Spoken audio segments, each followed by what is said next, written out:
꼰대란 노인, 기성세대나 선생을 뜻하는 언어인데 의미가 점점 확장, 변형되면서 연령대와는 상관없이 권위주의적인 사고방식을 가진 윗사람 또는 연장자를 비하하는 명칭으로 사용됩니다.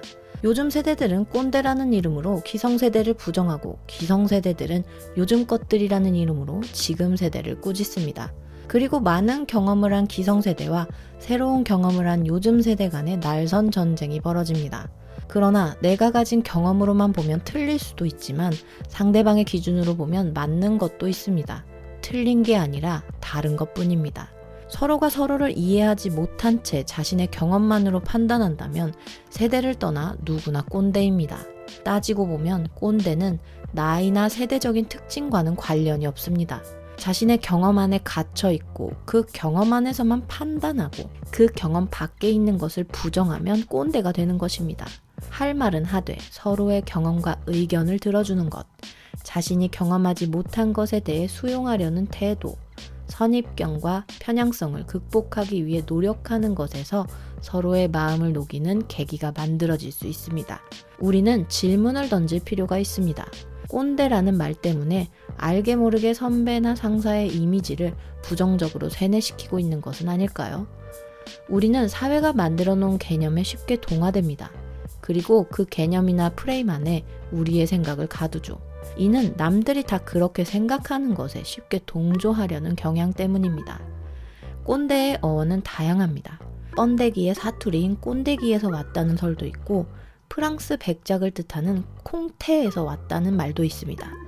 이제는 조금만 쓴소리를 하거나 자신과 다른 생각을 주장하면 쉽게 꼰대라는 이름으로 매도됩니다. 꼰대는 이 시대 직장인들이 기피하는 단어 1순위가 됐습니다. 습관처럼 꼰대 같네, 꼰대네, 꼰대 인정이라는 말을 쓸 것이 아니라 혹시 내가 꼰대라는 부정적인 개념에 매몰되어 있는 것은 아닌지 자문해 봐야 합니다. 꼰대에게 없는 4가지는 첫 번째, 배려심이 없습니다. 인간은 누구나 자기중심적이라 자신의 경험 안에서 판단하고 생각합니다. 하지만 꼰대는 딱 그 안에서만 생각하고 상대방의 입장에서 생각하는 장치가 없습니다. 나만 좋고 나만 편하면 그만입니다. 두 번째, 수용력이 없습니다. 양육강식 세상에서 치열하게 살다 보면 배려심을 잊고 지낼 수도 있습니다. 배려하는 법을 배우지 못했을 수도 있고 주변에서 뭐라고 하지 않으니 잘 모를 수도 있죠.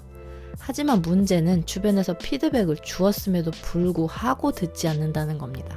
이는 크게 3가지 유형으로 분류되는데 아예 귀뚱으로도 듣지 않는 대놓고 꼰대이거나 듣는 척은 하지만 속으론 인정하지 않는 은밀한 꼰대이거나 듣고 인정은 하는데 변하지 않는 게으른 꼰대가 바로 그것입니다.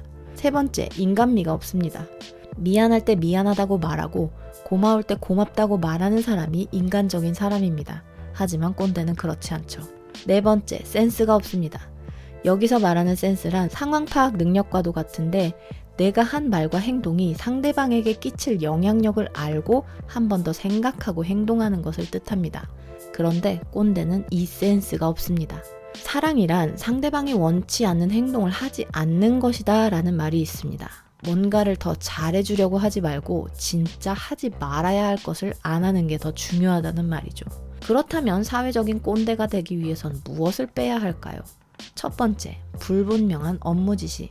그것 좀 가져와 봐요. 설명 안 해도 무슨 말인지 알죠? 알아서 좀 해봐요. 도대체 그게 뭐고 뭘 알아서 하라는 것인지 감을 못 잡을 때가 많습니다. 내가 알고 있는 것을 상대방도 알고 있을 것이라는 착각, 묻지 않아도 내 생각과 같을 것이라는 착각은 지식의 저주입니다. 재밌는 사례가 있습니다. 어떤 상사가 장례식장에 가기 전에 직원에게 V봉투 가져달라고 했더니 그 지시를 받은 직원이 봉투에 알파벳 V자를 써서 가지고 왔다고 합니다. 업무 지시는 구체적이고 명확해야 합니다.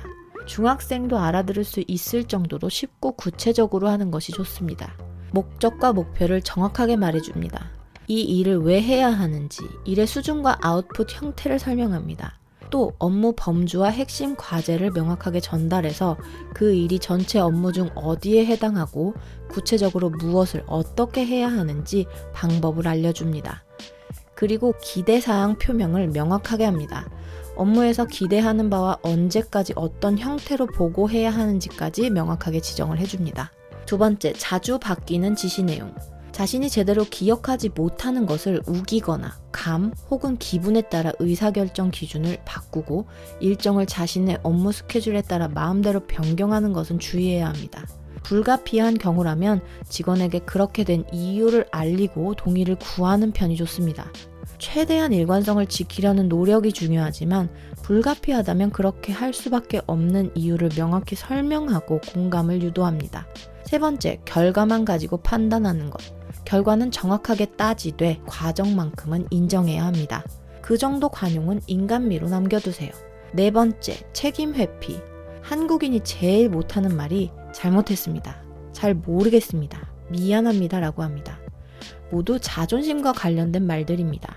잠깐의 부끄러움을 피하고자 평생 욕먹을 짓을 하지 마세요. 그 말 한마디로 오히려 인간미가 있는 사람이 될 수 있습니다. 사람들은 대부분 자신의 행동을 의미와 동기로 판단합니다. 하지만 다른 사람의 행동은 보이는 모습만으로 판단하죠. 그래서 후배에게 아무리 좋은 의도를 가지고 건넨 한마디도 꼰대어로 들릴 수 있습니다. 세상 사람들이 꼰대는 나쁜 사람, 꼰대 방지, 꼰대 탈출, 꼰대가 되지 않는 법 등을 말합니다.